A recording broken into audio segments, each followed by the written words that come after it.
164তম রবীন্দ্র জয়ন্তী উপলক্ষে মাছমারা বাজার শেডে সাংস্কৃতিক প্রতিযোগিতার আয়োজন করে এসএসএসি ক্লাব।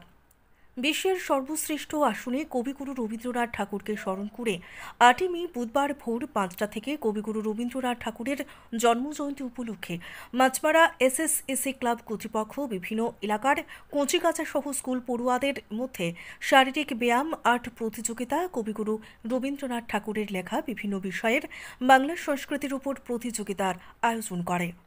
উল্লেখ্য, বিষয়ের উপর ভিত্তি করে এদিনের অনুষ্ঠানের মঞ্চে উপস্থিত ছিলেন আদিত্য দেবনাথ, নিহারেন্দু নাথ, কোমল চৌধুরী, অরিন্দম চক্রবর্তী, শীতল দেবনাথ, তপন দেবনাথ সহ শিক্ষক মহলের আরও অনেকেই।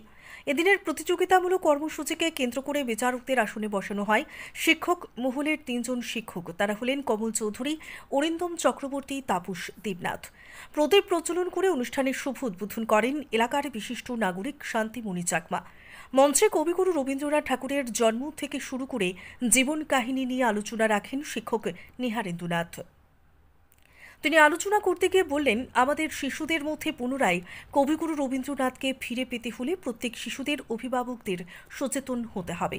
আলোচনা শেষে কচিকাঁচা এবং স্কুল পড়ুয়াদের মধ্যে প্রতিযোগিতা শেষ করে প্রত্যেকটি গ্রুপের মধ্যে প্রথম, দ্বিতীয় এবং তৃতীয় পুরস্কার বিতরণের মধ্য দিয়ে সমাপ্তি হয় এই অনুষ্ঠানের।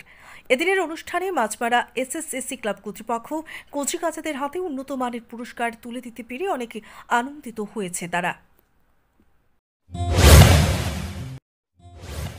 এই অনুষ্ঠানে যারা শিল্পীবৃন্দ, কচিকাঁচারা, মায়েরা, দিদিরা, সম্মানীয় দর্শক শ্রোতৃ মণ্ডলী, এই বাজারে যারা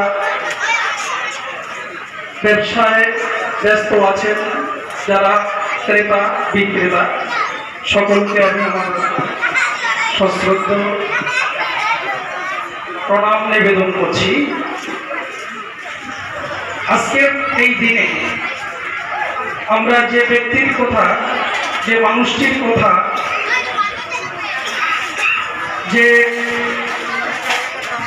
মহান কবির কথা এখানে আমরা চর্চা করব, তিনি আর কেউ নন, তিনি আমাদের রবীন্দ্রনাথ, আমাদের বলতে পারি আমাদের পূর্বপুরুষ।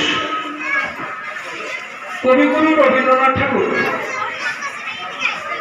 জন্মগ্রহণ করেছিলেন একটি যুগ সন্ধিক্ষণে 1861 খ্রিস্টাব্দের 7ই মে কলকাতার জোড়াসাঁকো ঠাকুর পরিবারে। কবিগুরুকে সেই সময়টাতে যখন বাংলা সাহিত্য একটি যুগ উত্তরণ করছে, অর্থাৎ আধুনিক বাংলা যুগটা শুরু হচ্ছে, ঠিক সেই সময়টাতে কবিগুরু আবির্ভাব। আমরা কবিগুরুর তার যে জীবন, ছোটবেলা, তার যে বেড়ে ওঠা, সেইগুলো যদি আমরা একটু লক্ষ্য করি তাহলে দেখব তিনি ছিলেন জমিদারের সন্তান। তার পিতা দেবেন্দ্রনাথ ঠাকুর ছিলেন একজন বড় জমিদার।